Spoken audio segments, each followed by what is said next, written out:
Throughout the course of the last three presentations, we have discussed a variety of ways in which the traditional gender and sexual identity roles taught and enforced in the world of dance have negatively affected LGBTQIA+ dancers. But we as a community have never accepted the status quo. We are trailblazers and torchbearers, lighting the way for others to find freedom, to find community, to find joy in being the most open and genuine version of themselves. We are masters of metamorphosis who are here to show the world that we will not be defined by the biological parts we were born with, that our minds and souls will tell you more about us than our bodies ever will. We are innovators. We are iconoclasts. We are those who refuse to wear labels, hide in closets, or live within the boundaries that others would place upon our self-expression. So, where do we go from here? How can we make things better? How can we and our allies be agents of change? In this, our final lesson on gender roles in dance, the dancers will be sharing with you their vision for the future of the art. A future which we hope will be more inclusive and more receptive to the needs and the life experiences of all. Thank you for joining us as we conclude our journey out from the wings. What changes would you like to see in dance and shows, choreography, whatever, regarding gender roles in training, auditioning, performing? If you were to say, this is the direction I would like to see dance to go, what would you like to change about it?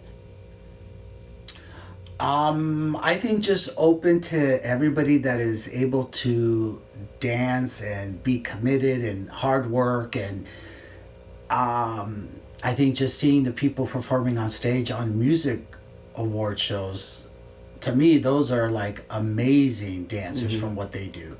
And I know nowadays the heavier set people are getting more recognized, and also the transgenders in commercials, and so that's a big plus already. So you'd like to see more just... I think I'd like to see more diversity. My granddaughter's 25 and she's been dancing ballet in Louisville, Kentucky. And one thing that that I think could make a difference in the community is, I mean, we're talking Louisville, Kentucky, okay, just saying. And they have what they call a choreographer series of performances that they do, and the ballet company people usually choreograph those numbers. And two of them were specific to gay and lesbian lifestyles. One was a number that was a combination of a Black Lives Matter plus gay, and he was having the story of the little ballet that they did was about this Black man's conflict between which did he support, Black Lives Matter or Gay Pride in June. You know, where did he go with that? And so the fact that they took that topic and publicized it, I mean, this is out to all their donors, right? And it was there. I was just thinking, how many young people did that lift up and give recognition to? First things that come to mind would be, right from the beginning, is the acknowledgement of even the pronouns puts an image into the students' minds of this is something that matters. And just from the teachers, from the trainers and all of that, to show that it does matter. I think that the most important would be the teacher's knowledge, because they can enforce and the steps that are taken to really pursue that and not be afraid of what comes out of it. If you lose students because you want to create a safe space for your dancers to be the best dancers that they can be, do it. I think you do it. I think that you make it work, and if it doesn't work, you find a way to make it work. I would love to see that. It takes me back to a video I watched about classical ballet, because now it's like, oh, man, girl, man lifting the girl, always, right? Well, this video I came across, they were very, very much the same. It was the guy and the girl lifting each other. And it was contemporary ballet, but it was still ballet, and they breaking these roles. This is from Canada, Ontario, I think. And I was like, okay, so there's people trying to do this thing, trying to break away from the normal. Because if we go way, way back, we know that the guys were actually doing the girl and the guy's part, right? So why have this kind of like mentality of like, it always has to be this way? And so I think it can happen in any other genre. Like it can happen in jazz. It could happen in modern. I was looking at, I've been seeing more and more, you know, in ballroom, it's always the same. Girl has to lead, the guy has to lead and the girl has to like always follow. Well, now with guy to guy dancing, the same thing happens. Roles can switch. And we've seen it not like to that to the extreme, but we've seen it a little more and more. So I think it's exciting to see that like the norms are, you know, opening up, and people are much more open-minded. Kind of looking at dance practices as they exist and kind of taking a minute to think about and maybe revise how we're approaching training dancers. And like, this was something that we said earlier, like this idea of like what is cultural versus what is like technical, and those two things can't really be extracted completely. But I think thinking about that like very seriously is a good idea. I think that revisioning how dance is shared is really important. I think that a lot of what the pandemic has given us is different venues for showing how dance can exist outside of a proscenium stage. And I think that that is really crucial because a proscenium stage also shares a fair amount of assumptions about how dance works and who it's for.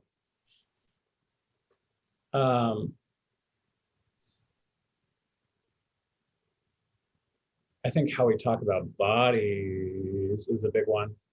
I think how we and this is going back to sort of like training maybe, but also maybe also writing reviews and critical analysis of dance.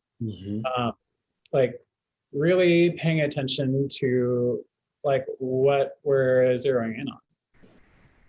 Well, I guess like I hope that for the future of dance, I think dance teachers, especially like youth dance teachers from a very young age, need to openly allow students to express themselves and play the genders that they want to in that frame of mind, whether that is a permanent decision for them or a temporary one. I think also within that choice, students shouldn't be necessarily asked. This is so tricky. I feel like students shouldn't necessarily be asked to play genders that they don't identify with either, because gender is not a costume that you can throw on. It's not a character. It is very much who you are and how you identify. And I know growing up for me, it was very confusing being asked to play men and defining my sexuality within that and those characters that I played in relation to the women that were allowed to, or the girls that were allowed to play girls. I also think too, companies, professional companies need to take on the responsibility to allow dancers to choose their own costumes and how, not choose their own costumes, but choose the gender of the costumes in which they want to present. Because I know that when I was offered that option, that was one of the most liberating things for me, was finally feeling seen and heard, and it made me feel extremely safe in a space to know that I just wouldn't be thrown in something because I was assigned female at birth. I also think within that as well, professional companies need to take on the responsibility to not fetishize is the wrong word, but to not showcase a feminine man or a masculine woman moving as a token, but as something that's natural, because I feel like it's just become commonplace where there's a routine and then all of a sudden a very feminine man is doing a point solo because he is feminine in his movement, and instead of allowing him to be strong in his masculinity and do that, or vice versa. And like, we are not tokens. We are not your diversity quota. We don't want to be, and you shouldn't be applauded for it either, because we are human beings and we are not a handout, you know? And we just also, I think too, it's the director's job, you know, the director's and the choreographer's job. You create the community that your dancers are in, and it's important to have open conversations with them, even if they're difficult. And I think that teachers, choreographers, and artistic directors need to take it upon themselves to sit down and have these types of conversations about gender, about orientation, about identity, about how sexual orientation in specific doesn't mean that they're attracted to you, and that this is a professional setting and harassment is harassment, and dance and movement is dance and movement, and those are two separate things. But also there is space to speak up within that if you are uncomfortable, and creating a safe space for everyone to have an open conversation about it, instead of just approaching the LGBTQ members of the company and saying, hey, people are feeling this way, do something about it. Making it an open conversation with everyone, because it affects everyone, and it is not and should not be our responsibility as members of the community to make other people feel comfortable for just authentically being who we are. What would you say to a dancer who is LGBTQIA, who feels like there isn't a place in the dance world, or they've had negative experiences with teachers or you know, other people that have discouraged them from dance because they're LGBTQIA? I would say find another place. There's always going to be other studios. There's always going to be teachers that will be as good of a teacher as that studio was. But as long as that you feel this is what you want to do, I would go for it and still keep trying to do it. And if you have that dream of dancing, no matter what it is, it's something that you can be free, and everybody's going to be watching you. It's going to love you. I follow the method of mind, body, and spirit, which is what was taught to me my first 2 years of college with Professor Penny Gaboto with the Catherine Dunham technique.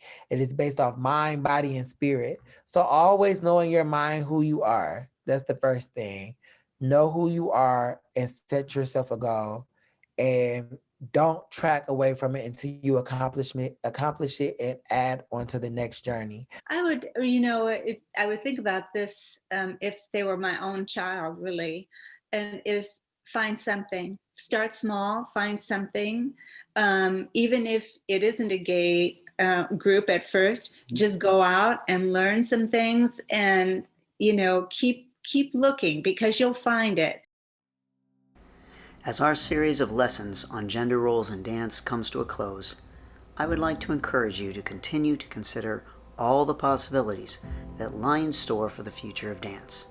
A future where we hope all dancers and audience members will be embraced and represented in the roles presented and the stories told on stage.